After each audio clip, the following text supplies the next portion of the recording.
Welcome to bird media. నేను మీ పవన్ కృష్ణమూర్తి. బెంగాల్ మొత్తం ఖాళీ అవుతోంది అన్న ఒక వీడియో దాదాపు ఒక 15 రోజుల క్రితం చేశాం కదండి. చాలా వైరల్ అయింది. మొత్తం అందులో ఏం జరుగుతుందని చూపించినప్పుడు అన్ఫార్చునేట్గా 9,50,000 దాకా వెళ్ళింది.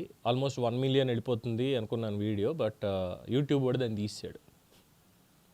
డైరెక్ట్గా యూట్యూబ్ వాడే ఆ కంటెంట్ మంది కాదని ఇంకోటని, సోషల్ మీడియాలో ఉన్న కంటెంట్ అది అదేమి వేరే సంస్థ తెచ్చిందో ఇంకోట కానే కాదు. మరి ఎందుకు తీసాడో తెలియదు, ఎవడిచ్చాడో తెలియదు. దాని మీద అంటే బెంగాల్లో కూడా బర్డ్ మీడియా అనేది కాస్త ఫేమస్ అయింది.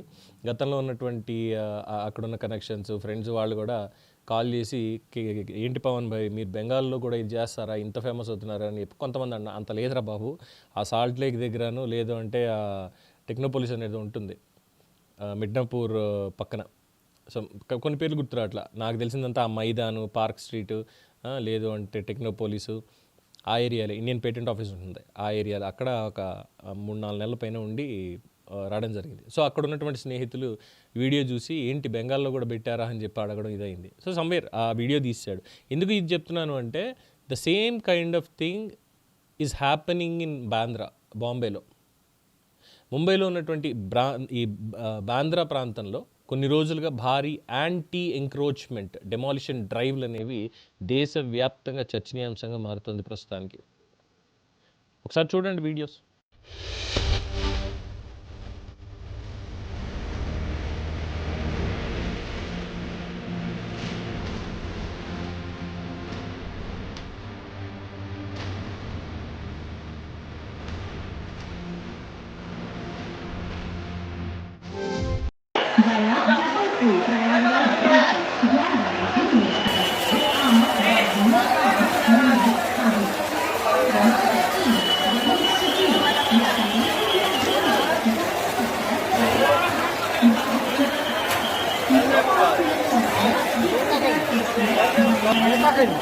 చూశారు కదా, నగర సౌందర్యానికి, ట్రాఫిక్ నియంత్రణకి, ఈ అక్రమ కట్టడాల తొలగింపు పేరుతో మున్సిపల్ అధికారులు చేపట్టినటువంటి ఈ చర్యలు ప్రతి ఒక్కళ్ళు ప్రశంసిస్తున్నారు. అయితే ఇంకో పక్కన మాత్రం వేలాది పేద కుటుంబాల జీవితాలని మీరు కూల్చేస్తున్నారు అన్న విమర్శలు కూడా చేస్తున్నారు. బాంద్రా అనేది ముంబైలో అత్యంత ప్రీమియం అండ్ హై ప్రొఫైల్ ప్రాంతాల్లో ఇది కూడా ఒకటి. బాలీవుడ్ సెలబ్రిటీస్, వ్యాపారవేత్తలు, కార్పొరేట్ వర్గాలు పెద్ద ఎత్తున నివసించేటువంటి ఏరియా.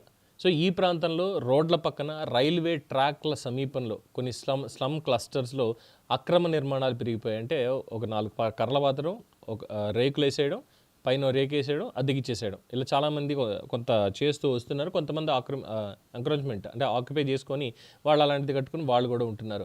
సో అధికారులు చెప్తున్నారు దీనివల్ల చాలా ఇబ్బంది పడాల్సి వస్తుంది. ట్రాఫిక్కి ఆటంకం కలిగించేలాగా ఈ నిర్మాణాలు, అనుమతులు లేకుండా విస్తరించినటువంటి షాపులు, ఫుట్పాత్ ఆక్రమణలు, తాత్కాలిక గుడిసెలు, వీటన్నిటిని కూడా లక్ష్యంగా చేసుకొని ప్రత్యేక బృందాలు అక్కడ రంగంలోకి దిగాయి.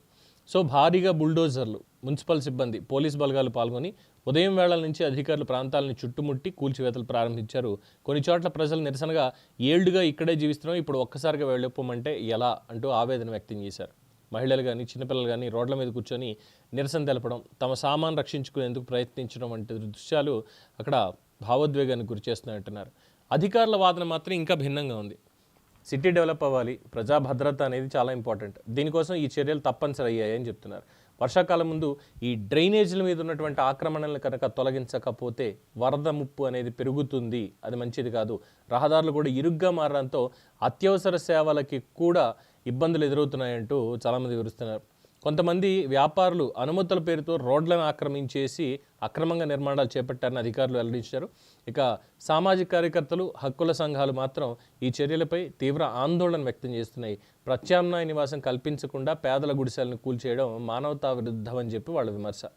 అక్రమ నిర్మాణాలు తొలగించాలి, కానీ అదే సమయంలో పేదల పునరావాసం కూడా ప్రభుత్వ బాధ్యతే అని చెప్పి వాళ్ళందరూ పేర్కొంటున్నారు. కొందరైతే పెద్దల అక్రమ నిర్మాణాల మీద చర్యలు నెమ్మదిగా తీసుకుంటున్నారు, బలహీన వర్గాల మీదే కఠినంగా వ్యవహరిస్తున్నారు అంటూ మళ్ళీ ఆరోపణలు.